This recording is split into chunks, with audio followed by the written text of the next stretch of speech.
ఈరోజు మనం ఎఫ్ఐఎంఎస్ సబ్జెక్ట్లోని మన భారత ఆర్థిక వ్యవస్థలో ఉన్నటువంటి భాగాల గురించి తెలుసుకుందాం. ముందుగా ఆర్థిక వ్యవస్థ అనంటే రుణగ్రస్తుల పెట్టుబడిదారులు మరియు రుణగ్రస్తుల మధ్య ద్రవ్య బదిలీని సులభతరం చేసే వ్యవస్థ. ఇంకొక మాటలో చెప్పాలనంటే డబ్బులు అవసరమైన వారికి డబ్బులు అత్యంత సులభంగా దొరికేటటువంటి ప్రయత్నం ఇది. ఆర్థిక వ్యవస్థ భాగాలు. ఆర్థిక వ్యవస్థ భాగాల్లో ముందుగా 5 ముఖ్యమైన భాగాలు ఉంటాయి. అందులో ఆర్థిక సంస్థలు ఒకటి. ఆర్థిక సంస్థలు అనగా పెట్టుబడిదారుల నుంచి పొదుపులను సేకరించి అవసరమైన వారికి, అంటే రుణగ్రస్తులు ఎవరైతే రుణగ్రహీతలు ఉంటారో వారికి కావలసిన రుణ సదుపాయాన్ని అందించడానికి ఆర్థిక సంస్థలు ఎక్కువగా ప్రయత్నం చేస్తాయి. ఈ ఆర్థిక సంస్థలు పెట్టుబడిదారులకు మరియు రుణగ్రస్తుల మధ్యవర్తులుగా వ్యవహరిస్తారు. దీని ద్వారా అలాగే ఆర్థిక సంస్థలు పునర్నిర్మాణం మరియు రిస్క్ సంబంధించిన సలహాలను కూడా రుణగ్రస్తులకు పెట్టుబడిదారులకు అందించి ఎక్కువ పెట్టుబడులను సేకరించి వాటిని అవసరమైన వారికి రుణాల రూపంలోకి మార్చడంలో ఈ ఆర్థిక సంస్థలు ముఖ్య పాత్రను పోషించడం జరుగుతుంది. దాని తర్వాత రెండవ భాగం అయిన ఆర్థిక వ్యవస్థలో రెండవ భాగం ఆర్థిక మార్కెట్లు. దీంట్లో 4 రకాలుగా మార్కెట్లు ఉన్నాయి. ఒకటి ద్రవ్య మార్కెట్. ద్రవ్య మార్కెట్ అనగా స్వల్పకాలానికి సంబంధించిన రుణాలను అందించడం జరుగుతుంది. స్వల్పకాలికం అనంటే ఒక 24 గంటల నుండి ఒక వారం రోజుల వరకు సంబంధించిన రుణాలను ఈ ద్రవ్య మార్కెట్లో అందించడం జరుగుతుంది. దీంట్లో ముఖ్యంగా బ్యాంకులు ఈ ద్రవ్య మార్కెట్ని ఎక్కువగా ఉపయోగించుకోవడం జరుగుతుంది. వారికి ఏదైనా బ్యాంకుకి చెల్లింపులు అవసరమయ్యి వారి దగ్గర లేకపోతే వాళ్ళు ఒక రోజు కోసం రుణం తీసుకోవడానికి ఈ ద్రవ్య మార్కెట్ మంచి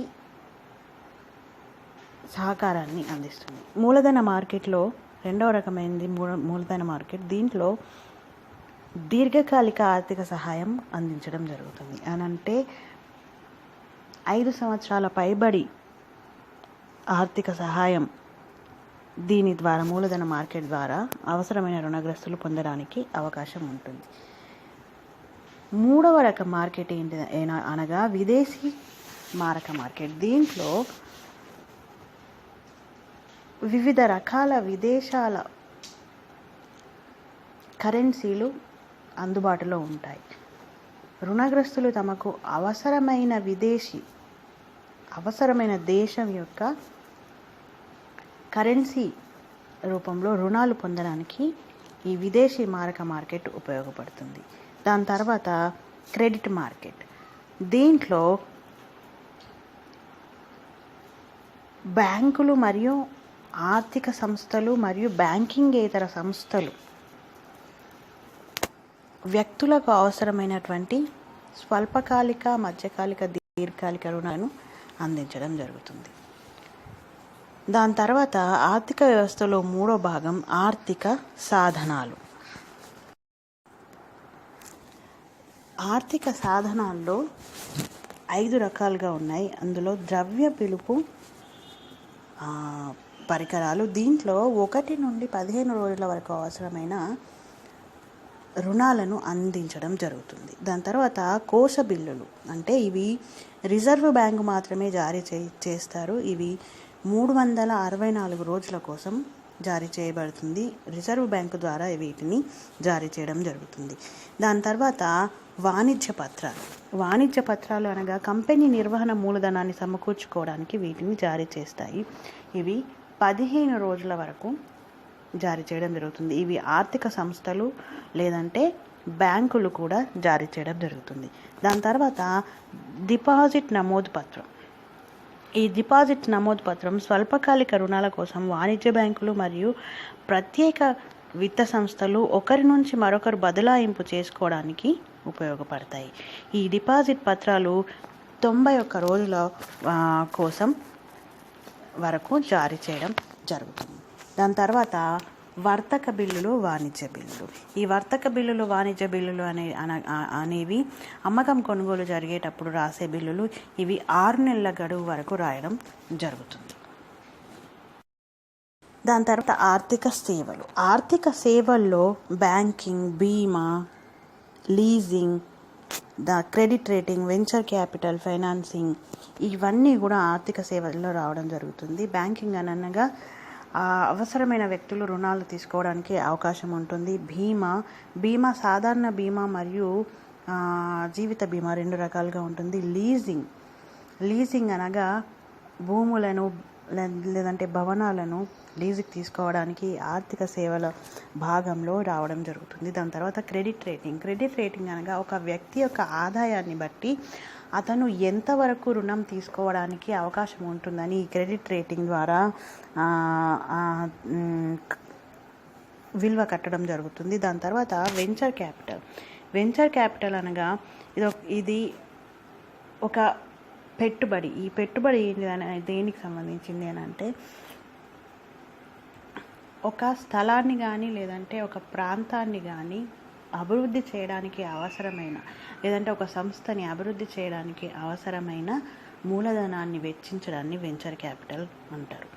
సో ఫైనాన్సింగ్ అనగా రుణాలను ఇవ్వడం. సో ఇవన్నీ కూడా ఆర్థిక సేవలు కింద వస్తుంది. ఇది ఆర్థిక సేవలు అనేటివి ఆర్థిక వ్యవస్థలో ముఖ్యమైన భాగం. దాని తర్వాత ద్రవ్యము అనగా ఉత్పత్తులు మరియు సేవలకు చెల్లింపులకు లేదా రుణాలకు తిరిగి చెల్లింపు చేయడానికి అంగీకరించిన అంగీకరించిన మొత్తాన్ని ద్రవ్యం అని అంటారు. ఇది మారక మాధ్యమంగా పనిచేస్తుంది. ఇప్పుడు ఇంకొక అంశం ఆర్థిక వ్యవస్థ యొక్క భాగాల తర్వాత ఆర్థిక వ్యవస్థ యొక్క విధులు. దాంట్లో మొదటి విధి పొదుపులను సమీకరించడం అనగా పెట్టుబడిదారులు తమ పెట్టుబడులను ఆర్థిక వ్యవస్థలో భాగంగా పెట్టడానికి ఈ ఆర్థిక వ్యవస్థ ఉపయోగపడుతుంది. దీంట్లో ముఖ్యంగా పొదుపులను పెట్టుబడులుగా మార్చడం ఈ ఆర్థిక వ్యవస్థ యొక్క ముఖ్య విధి. ఈ పొదుపులు అనేవి పెద్ద మొత్తంలో ఉండొచ్చు లేదా చిన్న మొత్తంలో ఉండొచ్చు. ఎవరైతే తమ ఆదాయం నుంచి పొదుపులు చేయాలనుకుంటున్నారో వాటి సమీకరణ అనేది ఆర్థిక వ్యవస్థ యొక్క ముఖ్య విధి. దాని తర్వాత ద్రవ్యత్వ విధి అనగా వస్తువులు, సేవల ఉత్పత్తి, ఆస్తులను అందించడం ఆర్థిక వ్యవస్థ యొక్క ముఖ్య విధి. ద్రవ్యత్వ ఆస్తులు అనగా నష్టాన్ని కోల్పోకుండా సులభంగా నగదు రూపంలో మార్చగలిగే ఆస్తులను ఎక్కువగా ప్రోత్సహించడం జరుగుతుంది. దీని ద్వారా నష్టం అనేది తక్కువగా ఉంటుంది. దీర్ఘకాలిక ఆస్తులలో పోలిస్తే ద్రవ్యత్వ ఆస్తులలో నష్టం తక్కువగా ఉంటుంది. దాని తర్వాత చెల్లింపు విధి దీంట్లో వస్తు సేవల చెల్లింపు కోసం అనుకూలమైన రీతిలో సౌకర్యాలను అందించడం ఈ ఆర్థిక వ్యవస్థ యొక్క ముఖ్య విధి. దీనిలో ముఖ్యంగా ఇప్పుడు భారతదేశంలో కానీ ప్రపంచం మొత్తం కూడా కొత్త సాంకేతిక పరిజ్ఞానాన్ని ఉపయోగించి చెల్లింపులను చేయడానికి ఆర్థిక వ్యవస్థ అవకాశాలను కల్పించడం జరుగుతుంది. దీనితో చెల్లింపుల ప్రక్రియ తొందరగాను మరియు సులభతరంగా చేయడానికి అవకాశం ఏర్పడింది. దాని తర్వాత ఇంకొక విధి రిస్క్ విధి అనగా జీవిత, ఆరోగ్య మరియు ఆదాయం నుంచి ఆర్థిక మార్కెట్లు రక్షణ కల్పిస్తాయి. ఈ హామీలు జీవిత ఆరోగ్య బీమా మరియు ఆస్తి బీమా పాలసీల ద్వారా లభించవచ్చు. అంటే వ్యక్తికి కానీ లేదంటే సంస్థలకు సంబంధించిన వస్తువులకు కానీ ఉన్న నష్ట భయాన్ని తొలగించడానికి బీమాల ద్వారా ఈ ఆర్థిక వ్యవస్థ మనుషుల జీవితానికి మరియు వస్తువులకి, కంపెనీల ఆస్తులకి కూడా రక్షణ కల్పించడం ఈ ఆర్థిక వ్యవస్థ యొక్క ముఖ్య విధి. దాని తర్వాత సమాచార విధి. సమాచారం అనగా ఆర్థిక వ్యవస్థకు ధర సంబంధించిన సమాచారం అందుబాటులో ఉండడం, సెక్యూరిటీలు, బాండ్లు, వివిధ రకాల ఆర్థిక సాధనాల గురించిన సమాచారాన్ని పెట్టుబడిదారులకు మరియు రుణగ్రస్తులకి ఎప్పటికప్పుడు అందించడం ఈ ఆర్థిక వ్యవస్థ యొక్క ముఖ్య విధి.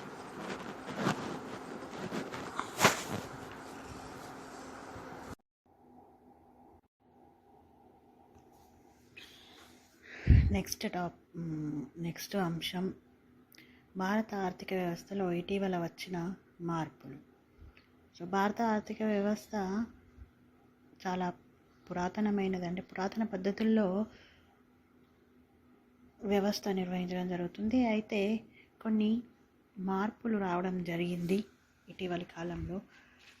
దాంట్లో మొదటిది ద్రవ్య విధాన కమిటీ. ద్రవ్య విధాన కమిటీ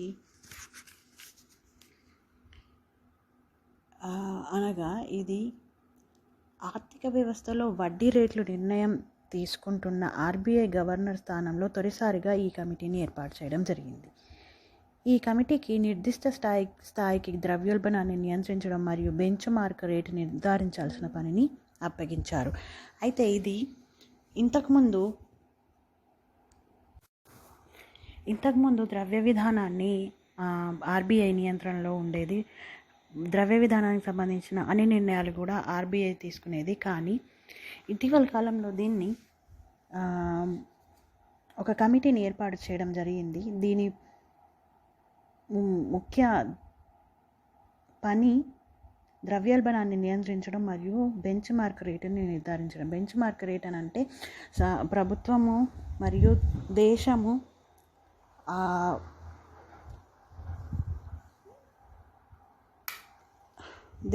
అందుకోవాల్సిన అభివృద్ధి రేటును ఈ ద్రవ్య కమిటీ నిర్ణయించాల్సి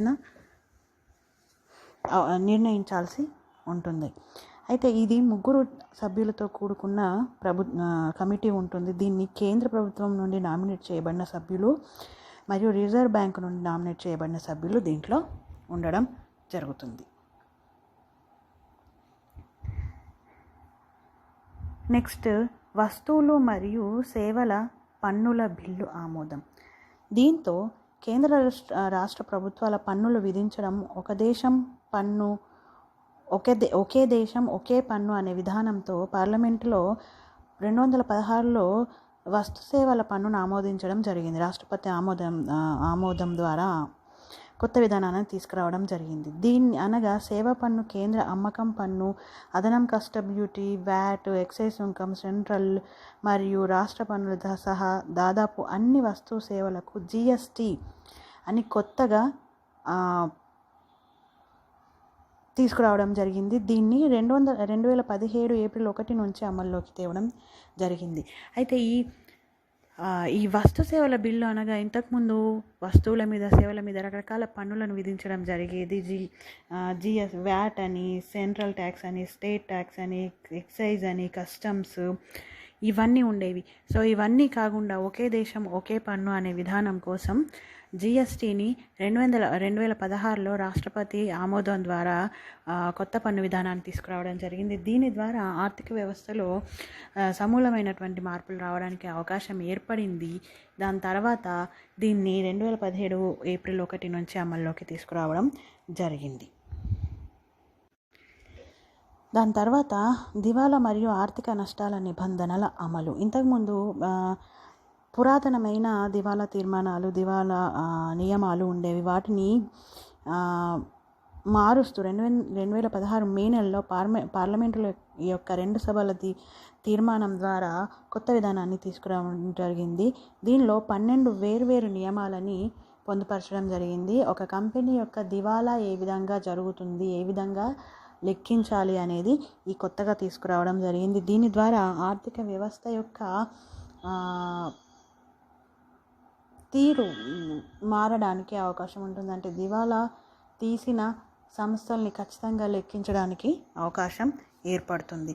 దాని తర్వాత ప్రభుత్వ చెల్లింపుల డిజిటలైజేషన్ అనగా 2016 నుంచి వివిధ మంత్రిత్వ శాఖలు మరియు కంట్రోలర్ ఆధ్వర్యంలో ఉన్న అన్ని చర్యలు తీసుకోవడానికి, ఉదాహరణకు ఎలక్ట్రానిక్ మరియు ఇన్ఫర్మేషన్ టెక్నాలజీ మంత్రిత్వ శాఖ 2016లో ఎలక్ట్రానిక్ చెల్లింపులు మరియు వాటి యొక్క రసీదులకు అంగీకారం కోసం కొత్త పద్ధతులను ఏర్పాటు చేసింది. అనగా చెల్లింపుల అన్ని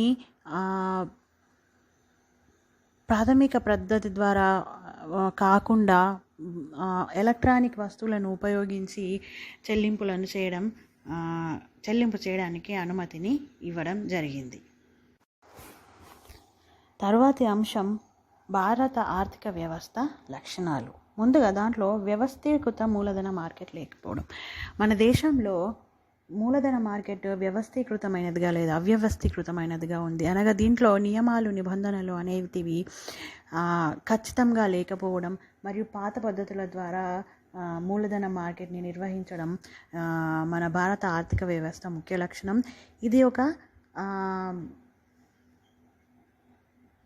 లోపం మన భారత ఆర్థిక వ్యవస్థలో.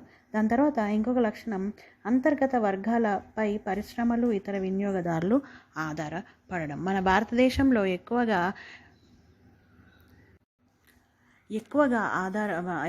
ఆధారపడడం అనగా అంటే భారతదేశంలో ఆదాయం తక్కువగా ఉండడం వల్ల ఎక్కువగా వినియోగదారులు మన దేశం యొక్క పరిశ్రమలపై ఎక్కువ ఆధారపడడం వల్ల పెట్టుబడులు లేకపోవడం, ఉత్పత్తి తక్కువగా ఉండడం మన భారత ఆర్థిక వ్యవస్థ యొక్క లక్షణము మరియు లోపం కూడా. మరియు నెక్స్ట్ విస్తరణ మరియు ఆధునీకరణ కోసం అరుదుగా మూలధనం జారీ. మన దేశంలో మన భారత ఆర్థిక వ్యవస్థ ముందుగా అనుకున్నట్లుగా పాత పద్ధతుల ద్వారా నిర్వహించడం జరుగుతుంది. సో దీంట్లో విస్తరణ అంటే భారత ఆర్థిక వ్యవస్థ విస్తరణకు కానీ ఆధునీకరణకు కానీ చాలా తక్కువ మూలధనాన్ని జారీ చేయడం జరుగుతుంది. ఎందుకనగా మన అభివృద్ధి చెందుతున్న దేశం కనుక ప్రజల ఆదాయం తక్కువగా ఉండడం, ఖర్చు తక్కువగా ఉండడం, దీని ద్వారా పెట్టుబడులు లేకపోవడం వల్ల ప్రభుత్వం కానీ మిగతా ఆర్థిక సంస్థలు కానీ భారత ఆర్థిక వ్యవస్థ విస్తరణకు మరియు దాని ఆధునీకరణకు చాలా తక్కువ మూలధనాన్ని కేటాయించడం ఒక లక్షణము మరియు లోపం.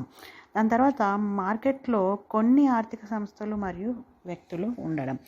దీంట్లో మనం చెప్పుకున్నట్లుగా భారతదేశం అభివృద్ధి చెందుతున్న దేశం కనుక ఎక్కువ ప్రజల దగ్గర డబ్బులు లేకపోవడం, కొందరి దగ్గర డబ్బులు ఉండడం, వాళ్ళు మాత్రమే ఆ మార్కెట్ని శాసించడం అనేది ఒక లక్షణము మరియు లోపము మన భారత ఆర్థిక వ్యవస్థ యొక్క. తర్వాత అంశము భారత ఆర్థిక వ్యవస్థ బలహీనతలు.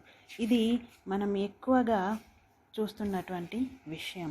ముందుగా దాంట్లో వివిధ ఆర్థిక సంస్థల మధ్య సమన్వయం లేకపోవడం. అనగా పెద్ద సంఖ్యలో ఆర్థిక వ్యవస్థలో మధ్యవర్తులు ఉన్నారు. ముఖ్యమైన ఆర్థిక వ్యవస్థ సంస్థల్లో అధిక భాగం ప్రభుత్వ ఆధ్వర్యంలో ఉన్నవి. అదే సమయంలో ప్రభుత్వం కూడా సంస్థలపై నియంత్రణ అధికారం కలిగి ఉంది. ఈ పరిస్థితిలో సమన్వయ సమస్య ఏర్పడుతుంది.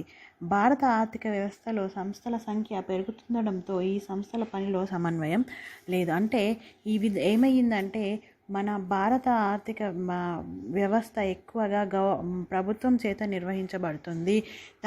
దాని ద్వారా సంస్థల మధ్య సమన్వయం కోల్పోవడం జరుగుతుంది. భారతదేశము అభివృద్ధి చెందుతున్న దేశంగా ఉండి పెట్టుబడులు పెరుగుతుండడం, సంస్థలు ఎక్కువగా రావడం, కానీ వారి మధ్య సమన్వయ లోపం. ఎందుకనగా ప్రభుత్వం ఎక్కువగా సంస్థలను నియంత్రించడం, ఒక సంస్థ గురించి ఇంకో సంస్థకు తెలియకపోవడము, ఇలాంటి సమస్యల వల్ల ఆర్థిక సంస్థల మధ్య సమన్వయం లోపించి పెట్టుబడులు తగ్గిపోయి ఆర్థిక వ్యవస్థ విస్తరణ, ఆధునీకరణ అనేది జరగడం లేదు. దాని తర్వాత గుత్తాధిపత్య మార్కెట్ నిర్మాణం బలహీనత. మన ఆర్థిక వ్యవస్థ బలహీనత. భారతదేశంలో కొన్ని ఆర్థిక సమస్యలు చాలా పెద్దవి ఈ ఆర్థిక వ్యవస్థలో గుత్తాధిపత్య మార్కెట్ నిర్మాణాలను సృష్టించాయి. ఉదాహరణకు జీవిత బీమా వ్యాపారం మొత్తం LIC చేతిలో ఉండేది. యూనియన్ ట్రస్ట్ ఆఫ్ ఇండియా చేతిలో మ్యూచువల్ ఫండ్ పరిశ్రమ ఉండేది. ఈ పెద్ద నిర్మాణం యొక్క బలహీనత ఏంటంటే వారి పని లేదా నిర్వహణలో అసమర్థత ఏర్పడుతుంది. ఎందుకనగా దేశం మొత్తంలో ఈ రెండు సంస్థలే వాటికి సంబంధించిన విషయాలను చూసుకోవడం వల్ల కొన్ని విషయాలను వదిలేయడము, లేకపోతే పనిభారం ద్వారా వాటి అసమర్థత ఏర్పడడం అనేది జరుగుతుంది. దీనితో ఏమవుతుందంటే ఈ ఆర్థిక వ్యవస్థ యొక్క ఒక బలహీనతగా మారిపోతుంది. కొన్ని పెద్ద ఆర్థిక సంస్థలే ఉండడం, వారి చేతుల్లోనే మొత్తం ఆధిపత్యం ఉండడం, ఈ ఆధిపత్యం ఉండడం ద్వారా వాళ్ళు పనిని సరిగ్గా నిర్వహించకపోవడము, ఇవన్నీ కూడా ఒక బలహీనతలు, అంటే మన ఆర్థిక వ్యవస్థ ముందుకు సాగకపోవడానికి ఒక కారణంగా మనం చెప్పుకోవచ్చు. దాని తర్వాత పారిశ్రామిక ఫైనాన్సింగ్ అభివృద్ధి బ్యాంకుల ఆధిపత్యం. దీంట్లో అభివృద్ధి బ్యాంకులు కూడా భారతదేశంలో ప్రభుత్వమే నిర్వహిస్తూ ఉంటుంది. అయితే దీంట్లో ఈ ఫైనాన్సింగ్ విధానం అనేది ప్రభుత్వం చేతిలో ఉండడం, పరిశ్రమకు అవసరమైన అన్ని వనరులు ఈ అభివృద్ధి సంస్థలు బ్యాంకులే అందించడం. దీని ద్వారా ఏమైపోతుంది అని అంటే వారిలో ఎక్కువ పనిభారం, మూలధనం సరిపోకపోవడము, ఇవన్నీ కారణాల వల్ల పొదుపు సమీకరణలో విఫలమైపోవడం, ఇవన్నీ కూడా కొన్ని కారణాలు మన భారత ఆర్థిక వ్యవస్థ బలహీనపడడానికి, అభివృద్ధి చెందకపోవడానికి. పారిశ్రామిక ఫైనాన్స్ సంబంధించినంత వరకు ఈ సంస్థలు భారత ఆర్థిక వ్యవస్థలో తక్కువ పాత్రను పోషిస్తున్నాయి. ఇటీవలి కాలంలో బాండ్లు, యూనిట్లు, డిబెంచర్లు తదితర వాటి నుండి ప్రజల నుండి నిధులు సేకరించడానికి ప్రయత్నాలు జరుగుతున్నాయి.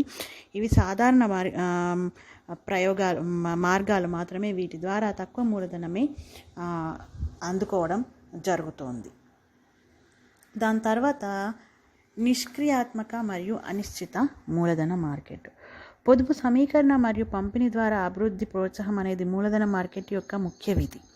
భారతదేశంలో పారిశ్రామిక ఫైనాన్సింగ్ విషయంలో కార్పొరేట్ వినియోగదారులు తమ ఆర్థిక వనరులను అభివృద్ధి బ్యాంకుల ద్వారా పొందగలుగుతున్నారు. కాబట్టి వారు మూలధన మార్కెట్లు వెళ్ళవలసిన అవసరం లేక చాలా స్థిరంగా మరియు క్రియారహితంగా ఉన్న మార్కెట్లను ఆశ్రయించారు. పెట్టుబడిదారులు కూడా ఆర్థిక ఆస్తుల్లో పెట్టుబడులు కాకుండా భౌతికంగా పెట్టుబడులు పెట్టడం ఇష్టపడతారు. అయితే ఆర్థిక వ్యవస్థ మూలధన మార్కెట్ బలహీనతకు తీవ్రమైన సమస్య.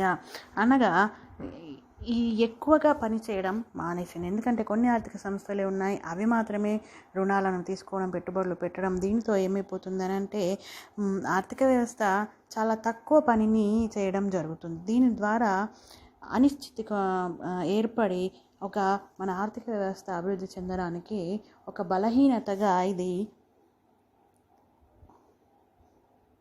ఏర్పడింది. దాని తర్వాత విచక్షణ లేని ఆర్థిక ఆచరణలు.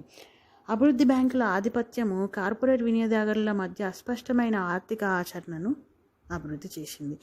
అభివృద్ధి బ్యాంకులు రుణాల రూపంలో ఎక్కువ నిధులను అందిస్తున్నాయి కాబట్టి కార్పొరేట్ సంస్థలు ఆర్థిక నిర్మాణంలో అప్పుల ఆధిపత్యం ఉంది. రుణ మూలధనం యొక్క అత్యధిక అప్పులు తీసుకున్న సంస్థలు మూలధన నిర్మాణం సమతూకం లేని మరియు అసమానంగా మార్చింది. ఎక్కువ అప్పులు కొన్ని సంస్థలే తీసుకోవడం, వారి నుండి తిరిగి అప్పుల చెల్లింపు జరగకపోవడం ద్వారా భారత ఆర్థిక వ్యవస్థ విస్తరణ ఆగిపోతుంది. ఎందుకనగా ఇచ్చిన అప్పులు తిరిగి వసూలైనప్పుడు మాత్రమే వాటిని ఇంకొక వాటికి మళ్లించడానికి కానీ పెట్టుబడులు పెట్టడానికి అవకాశం ఉంటుంది. కానీ వీటి పెద్ద ఆర్థిక సంస్థలు రుణాలను తీసుకొని వాటిని తిరిగి చెల్లింపు చేయడంలో జాప్యం కానీ తిరిగి చెల్లించకపోవడం వల్ల భారత ఆర్థిక వ్యవస్థ విస్తరణ చాలా తక్కువగా జరుగుతుంది. అయితే ఇటీవలి మార్కెట్లను సక్రియం చేయడానికి అన్ని రకాల చర్యలు తీసుకోబడుతున్నాయి. వివిధ ఆర్థిక సంస్థల మధ్య అనుసంధానం చేయడం, ఉదాహరణకు యూటీఓ యొక్క యూనిట్ లింక్డ్ ఇన్సూరెన్స్ పథకాలను ప్రజా జీవిత సంస్థ సహకారంతో అందిస్తున్నారు. అదేవిధంగా ఐడిబిఐ అందించిన మరియు సౌకర్యాల ఏకీకరణ ముఖ్య లక్ష్యంగా ఆర్థిక వ్యవస్థ బలహీనతలను తగ్గించడానికి, అంటే గుత్తాధిపత్యాన్ని తొలగించడానికి ప్రయత్నాలు జరుగుతున్నాయి. గుత్తాధిపత్యం తొలగించినప్పుడు మాత్రమే ఆర్థిక వ్యవస్థ విస్తరణ జరిగి ఆధునీకరణకు కానీ అభివృద్ధికి కానీ అవకాశం ఏర్పడుతుంది. తర్వాతి అంశం నిధుల ప్రవాహ పరిమితులు. అంటే మన ఆర్థిక వ్యవస్థలో ముందుగా మనం భారత ఆర్థిక వ్యవస్థ ఎదుర్కొంటున్న సమస్య నిధుల ప్రవాహం. దీంట్లో ముందుగా నిధుల ఖాతాల ప్రవాహం జాతీయ ఆదాయం ఖాతాలన్నీ కన్నా చాలా క్లిష్టమైనవి. ఎందుకనగా ఈ జాతీయ నిధుల ప్రవాహం అనేది భారత ఆర్థిక వ్యవస్థలో తక్కువగా ఉంది. ఎందుకనగా పెట్టుబడులు తక్కువగా ఉండడానికి కారణం పొదుపులు తక్కువగా ఉండడం. మన భారతదేశం అభివృద్ధి చెందుతున్న దేశం కనుక ఆదాయం తక్కువగా ఉండడం, దీని ద్వారా పెట్టుబడులు లేకపోవడం వల్ల ఈ ప్రవాహం అనేది చాలా తక్కువగా ఉంది. దాని తర్వాత ఆస్తుల విలువ లెక్కించడంలో సమస్య. చాలా ఆస్తులు క్లెయిమ్ మరియు బాధ్యతలు ఎటువంటి స్థిర విలువను కలిగి ఉండవు. ముందుగా స్థిర ఆస్తులను లెక్కించే పద్ధతి ప్రామాణికంగా లేకపోవడం ద్వారా ఆస్తుల విలువలను కానీ ఆస్తులకు సంబంధించిన క్లెయిమ్లు కానీ చాలా అస్పష్టంగా ఉండడం, ఒక సరైన పద్ధతి లేకపోవడం వాటిని లెక్కించడానికి ఇది ఒక నిధుల ప్రవాహంలో ఒక పరిమితిగా ఏర్పడింది. ఎందుకనగా వాటి విలువను సరిగ్గా లెక్కించలేకపోవడం ద్వారా దానితో నిధుల విలువలు తక్కువగా ఉండడం వల్ల పెట్టుబడులు అందుబాటులో లేకపోవడం ఒక నిధులు ప్రవాహంలో పరిమితులు ఏర్పడుతున్నాయి. దాని తర్వాత నిధుల ఖాతా ప్రవాహంలో వచ్చే పునరుత్పాదక రియల్ ఎస్టేట్ ఆస్తులను చేర్చడం ఒక సమస్య. అనగా ఆస్తుల విలువ ఎప్పటికైనా పెరుగుతూ ఉంటుంది. మన భారతదేశంలో ఎక్కువగా ఇప్పుడు జరుగుతున్న వ్యాపారంలో రియల్ ఎస్టేట్ వ్యాపారం ఎక్కువగా ఉంది. సో దీనిలో ప్రతిసారి ఆస్తుల విలువ పెరుగుతూ ఉంటుంది. ఈ ఆస్తుల విలువ పెరిగిన ఆస్తుల విలువను చేర్చడం అనేది ఒక పెద్ద సమస్య. ఈ విధంగా చేర్చకపోవడం ద్వారా పెరిగిన నిధులు అనేటివి ఆర్థిక వ్యవస్థలోకి రాకపోవడం, ఎందుకనగా స్థిరాస్తుల లెక్కింపు ప్రక్రియ మన దగ్గర సరిగ్గా లేకపోవడంతో ఈ ఆస్తుల విలువ ఎక్కువగా పెరుగుతున్నా కూడా మనం లెక్కించే పద్ధతులు లేక ఆస్తులను ప్రవాహం అనేది తగ్గిపోతూ వస్తూ ఉంది. దాని తర్వాత నిధుల ప్రవాహంలో మానవ సంపదను గురించి నిర్ణయించడంలో విఫలం కావడం జరిగింది. సో దీంట్లో మానవులు కూడా దేశం యొక్క ఆస్తి. వీరిని వారు సంపాదించిన సంపదను ఏ పద్ధతి ప్రకారము చేర్చాలి అనేది ఒక పెద్ద సమస్యగా మారింది. ఇది ఆర్థిక వ్యవస్థలో ఉన్న ప్రధానమైన సమస్య. ఎందుకనగా దీంట్లో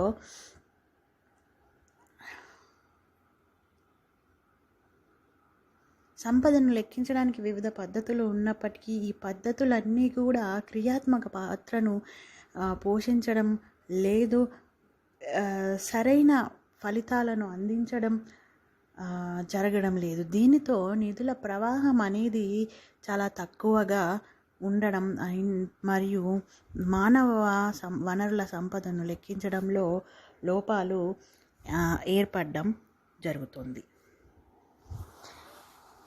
ఇది మన భారత ఆర్థిక వ్యవస్థ యొక్క వివిధ అంశాలు, లక్షణాలు మరియు బలహీనతలు మరియు నిధుల ప్రవాహాల్లో పరిమితులు.